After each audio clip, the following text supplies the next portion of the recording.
Hi, this is Hamsika, and welcome to Stories with Swansea Presents The Real Deal, where we discuss and dissect everyday situations that influence and shape our lives. Whether it's the unspoken impacts of generational trauma, challenging the expectations of society, or exploring practical ways to bring more peace, balance, and joy into our daily existence. We share stories and lived experiences that are raw, heartfelt, and will leave you with questions. So, if you're looking for a podcast that feels like chatting with a friend about the real, relatable parts of life, you have come to the right place. Let's cut through the noise and get straight to the matter with no filters and sugarcoating. Because this isn't a fictional deal, it is the real deal.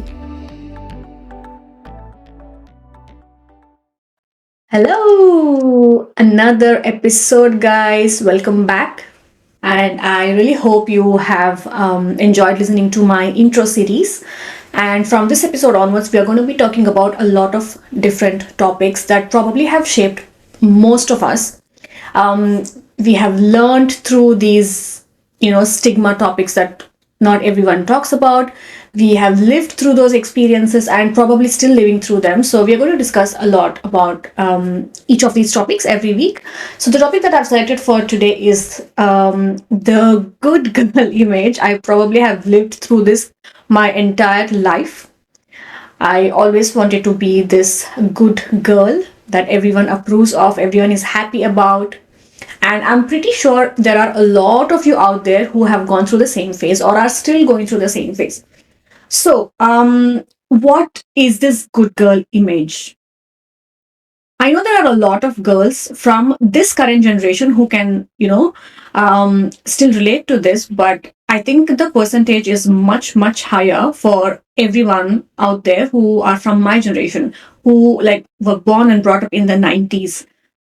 The way we were groomed to be these good girls, um, some of it really good has worked in our favor, but a lot of it has not worked in our favor. So today I'm going to be discussing about all those, elements of that good girl image that the society expects us to have, and what works and what doesn't work. When I say my generation girls, so the kids from the 90s, that's a generation like on its own, like there is no comparison, right? Like the things that we went through, the evolution that we saw, it's a whole new topic in itself. If I have to talk about like the girls from 1990s or like the early 2000s, as I said, even this generation would relate, but we would relate more. There were a set of rules. If you're born a girl, you are defined in a certain way, and you can bring like you can make your parents proud only if you live through all those expectations that the society puts upon you. And it's very, very ridiculous, some of the things that we were asked to do, or we were asked to like inculcate in our behavior to be that good girl that the society approves of, that your family approves of, like everyone is happy. It's all about how everyone wants to see you as being the perfect girl. Whether you like it or not is a totally different story. No one bothered, no one cared. A lot of it has led to a lot of trauma to many women that I know, including myself. So I was in this good girl image for the longest time in my life. Even like till today, till date, some of the things that I say or do is because of all the things that I have been told. That this is how you should be. This is how you should always treat other people. This is how you are supposed to behave in a society. This is what is expected out of a girl. So, what is this society definition of a good girl?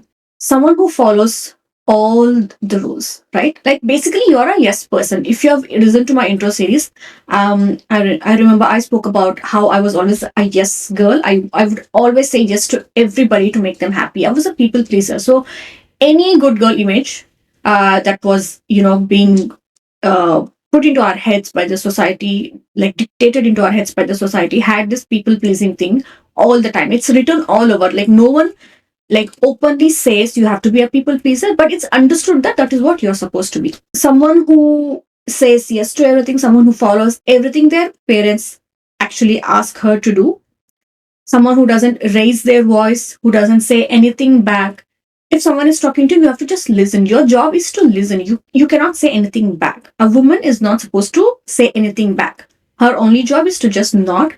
And there are instances where people have been told to not even look at the, like, you can't even have an eye contact, especially if it's a man. No, it can be anyone. Like, it can be your dad, it can be your father figure, a brother, a cousin, an uncle, grandfather, anyone.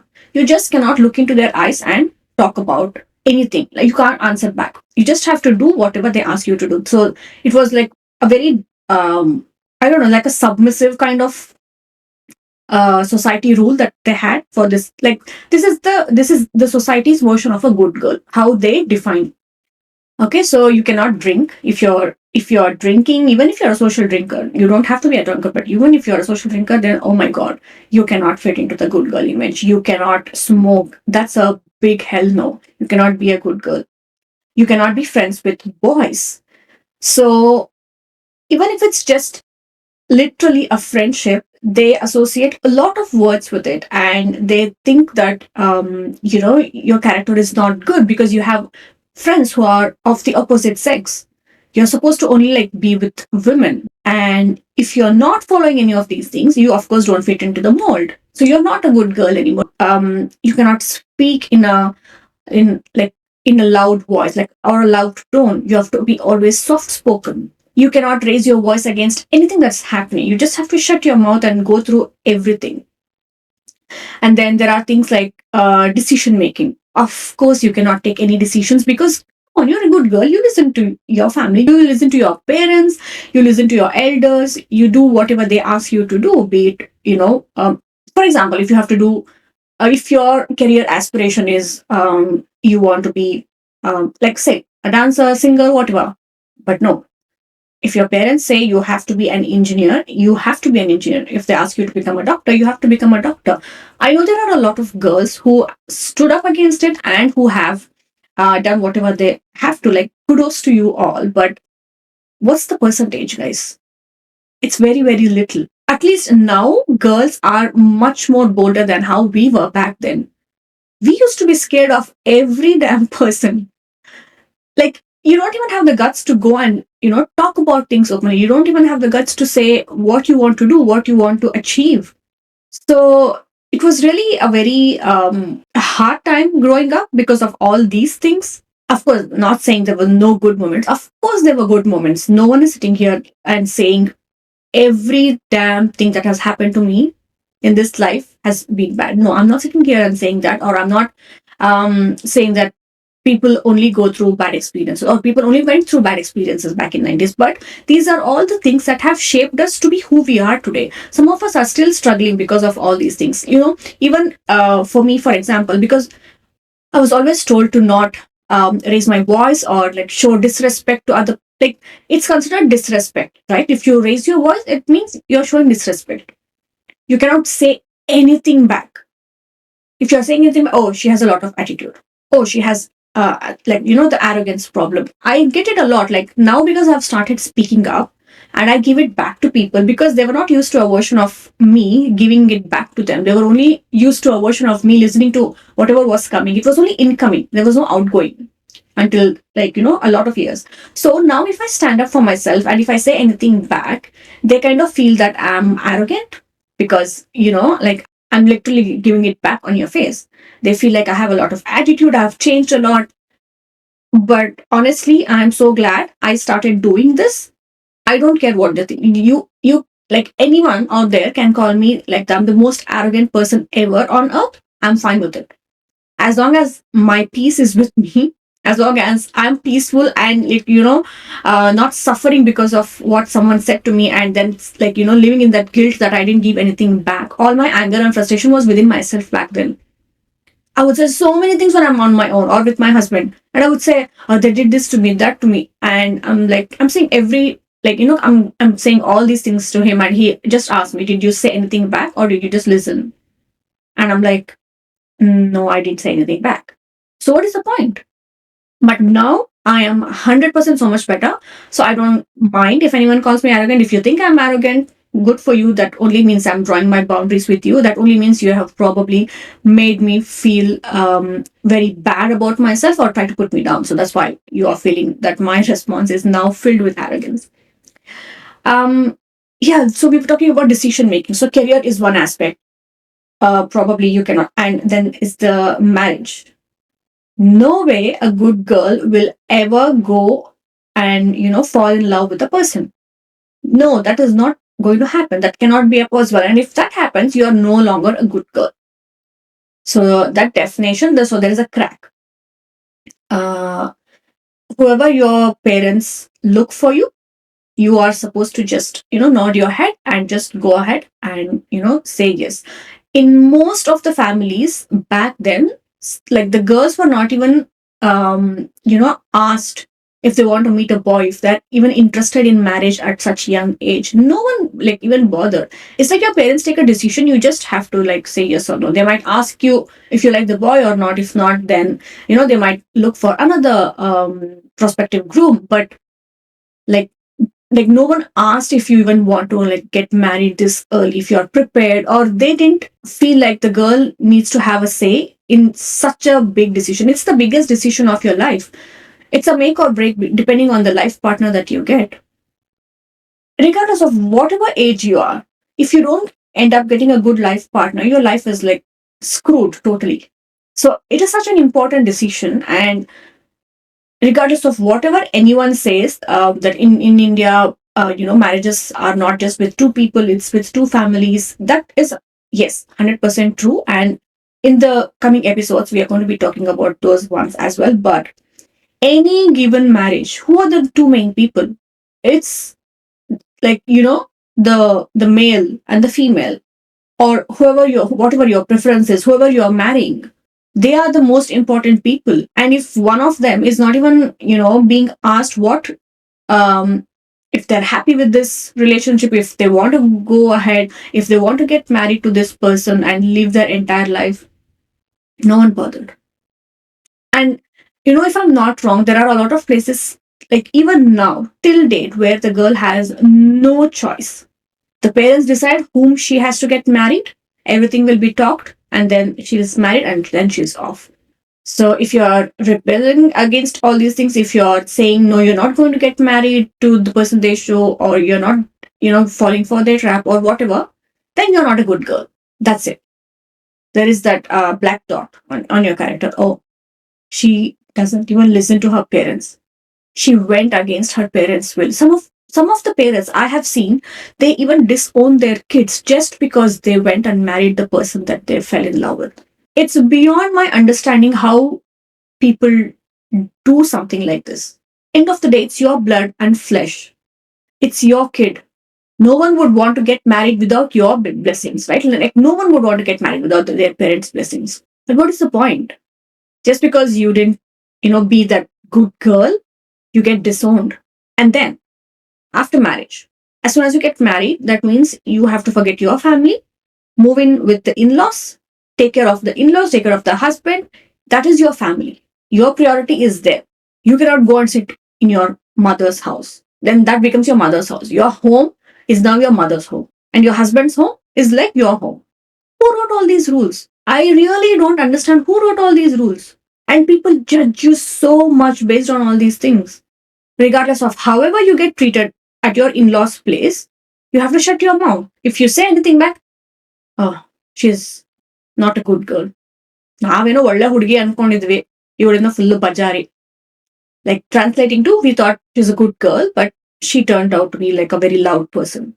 Every step, this good girl image comes into act. Somehow there is some relative, some uncle, some neighbor who comes and says anything to you, you say anything back, that's it. Your image is gone. You're no longer a good girl as per the society. How fair is this? You know how much it matters? Like when I moved initially here, I was also, if not all of these factors, a lot of these factors were true in my case as well. So I was living in this good girl image for the longest time, and I hadn't come out of that bubble. So when I initially moved here, there were instances at my workplaces where someone was not treating me in a good way, but only because that person is elder to me, for some reason, I never got that feeling that I can go against them. I always felt like I should probably take a step back because that person is, elder to me. I cannot show disrespect by raising my voice, by saying anything back. It has costed me so much of my mental health. And this is like a daily fight that I had back then. And in one of the companies I worked, I had the worst manager ever. She would torture me like crazy. And for the longest time, I don't know why, for some reason, I felt like, you know how it is? It's not even the age sometimes, it's like the position. So it's like the student giving respect to a teacher. I was like, I have to give respect to my manager, regardless of how they treat me. It's like I cannot go against them, you know? For the longest time, I didn't even know that manager of mine, she was younger than me. I have never in my life sat in a boardroom during a meeting and cried so much because she made me go through hell. She was such a bully. And the worst thing is, even after being told that I have to go to the HR and speak about this, I didn't even have that guts to do it. I was a like a totally messed up person at one point because I had no guts to do anything. Like to stand up for myself is like the last priority or not even a priority for myself. Like because it's like I don't even know how to do it. How do I do it? How do I give it back to a person? How do I just say it on their face that you are being an asshole to me and you are treating me so bad? I don't know how people did it, but I couldn't do it. Now, as I said, I am so much better and I'm so glad.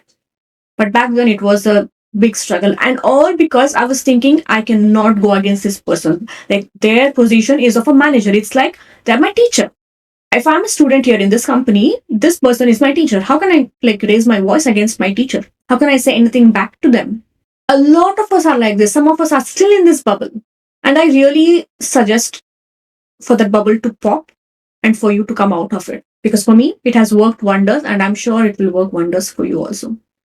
Anyway, so jumping back to the topic that we were discussing, you get married and then you go to your in law's place and then you have to have kids. A girl is like a good girl, a sanskari, a cultured girl, only if she settles down well with her family, looks after her family, feeds her family on time, takes care of the in laws, treats them as her own parents, regardless of however they treat her. She has to put her husband first, she has to put her kids first, she has to put her relatives, everybody first, but not her. Because if you look after yourself and if you're caring only about yourself, then you're a selfish person. You cannot be a good girl because a good girl is like someone who sacrifices. So you sacrifice your happiness for someone else, you fit perfectly into that good girl mold. And trust me, people like this exist. It is my own experience. I have been in that situation and I have done the same. Like the amount of regrets and guilt that I have for the n number of things that I have done for people, it's ridiculous. If I sit and start regretting, I think my whole life I will only be filled with regrets. And I'm sure it's the same for a lot of you listening to this. You would have done so many things for so many people, sacrificed so many things because you have probably seen your mother do the same. And you think that, oh, this is how a woman is expected to be. You're the one who has to sacrifice, you're the one who has to take care. To a point where a lot of families expect the girl to have leftover food, or it can be discarded or whatever. Cold food is still fine for the girl to have. But the husband should always be fed first and warm food. I have seen some of the people that I know go through this. Like, I have literally seen it. You prepare anything, you have to feed the husband first, the kids first. And once everyone are done, and then you go and do whatever you want. If there is leftover, then you have that and finish it. And a lot of us, right, even if we have people around us telling us not to do certain things, somewhere in our mind, we just feel guilt for no reason. Feel like, oh my God, I had this before them. Was I bad? Should I have done this? It's it's your food. You're supposed to have it hot. You're supposed to have it fresh. But we do this to ourselves. We are also to blame. I'm not just saying everything that other people always do. We are to blame as well. We feel guilt for no reason. We like a lot. I know a lot of people as mothers, they feel so guilty for even sending their kids to daycare or like to this pre-education, early education centers. Why are you feeling so guilty? Because I am being selfish and I'm going back to work and I have to send my son or daughter to so and so. And I'm like, but so what? Your family needs money. You have to earn. There has to be sacrifices like this anyway, but there is no need for you to feel guilty. And this guilt is because they have come out of that mold of a good girl. Who is a good girl? One who is not like a working mother. I don't know how it is now, but back then that's how it was considered. If you're a working mother, then you're not considered as a good girl, as a good woman. You have to resign from your job. You have to sit at home and you have to take care of your kids. It's like the highest achievement a woman can have is to get married and have kids. And after that, it's like the life is over. You cannot have any dreams. You cannot have any aspirations. You cannot do anything. How fair is this? Like, I can't even imagine like doing something like this, sacrificing my entire life in the service of others, only to get abuses, only to get told off. I feel so bad for all the women who went through this or are still going through this. I've seen a lot of things myself, like, around me, within my own extended families and stuff, things like this happening. And even in the movies, that's one of the other things that, matters so much during growing up years, because movies and also these TV serials, they had so much influence on people. Like, I am guilty of falling for that trap as well. So they always show these families as and the girl, especially the girl, as this good girl, that perfect girl is always doing things for others. She's always sacrificing. Hardly any realistic characters were being shown back then. And during the late 90s, that's when a lot of some amazing serials started rolling out, which showed the reality that every person has a good and a bad side. You cannot define them by saying that if you have to be a good girl, you have to be in this mold. If you have to be a bad girl, you have to be in this mold. I strongly feel there has to be a new definition to this good girl image. Who is a good girl? Someone who is either, independent or dependent. It doesn't matter. Someone who has their own identity of being something. You need to know your rights. She needs to have that freedom of expression. She can express whatever she wants. Someone who draws boundaries so she doesn't get, exploited by people around her. Someone who enjoys life on her own terms. Of course, there will be sacrifices, which is there everywhere, at every stage of life. But regardless of that, you can still enjoy your life if you want to. If you give the power to someone else, just because you're a good girl and you have to listen to them, it's not going to work. Would love to know what your thoughts are on this. I would love to know what you think a good girl image for you is. So let me know in the comments, or you can send me a message, and I would love to have a chat with anyone who wants to talk about this, because this is like a personal thing for me. All these topics that I'm talking about, I feel like a lot of my frustration is also coming out through doing this podcast, because you can only keep everything inside until a point. After that, it has to burst. Otherwise, I will burst mentally and physically. I'll be sick. I really hope you enjoyed listening to today's episode. I cannot wait to read your comments and your thoughts on what you felt about this. We will see you again next week. Thank you so much for listening to today's episode. It truly means a lot to me to know that there are supportive listeners out there who appreciate the sharing of relatable thoughts and experiences. If you liked and related to what you listened to today, let me know in the comments. And also, please support by following, rating, and sharing the podcast on Spotify and YouTube. The related links are all in the description. Let's have a chat again next week. Until then, please make sure to take care of yourself so you can take care of others.